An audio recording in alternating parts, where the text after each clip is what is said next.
الفيلم ناجح بس مش لازم يجيب ايرادات. طبعا ده معنى الكلمه اللي الاستاذه قايلها، ده معناه ان هي ما بتفهمش خالص في السينما، يعني ملهاش اي علاقه، ما شافتش 3 افلام في حياتها مثلا.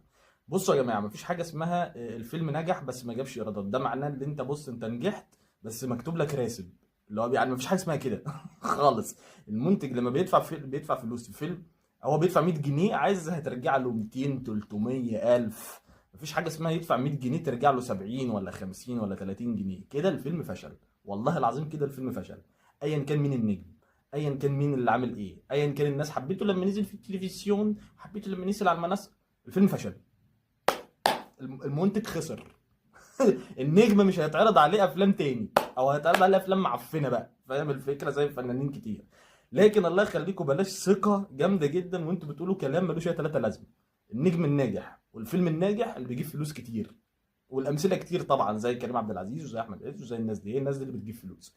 لكن الفيلم فشل، فيلم ما جابش فلوس وتقول لي نجح، ده اسمه يعني هبل. انا اسف يعني. وبس كده، لو عجبك الفيديو متنساش تعمل لي لايك وتابعني بنزل محتوى يوم عن التمثيل. مستني الكومنت بتاعك، وبس كده، سلام.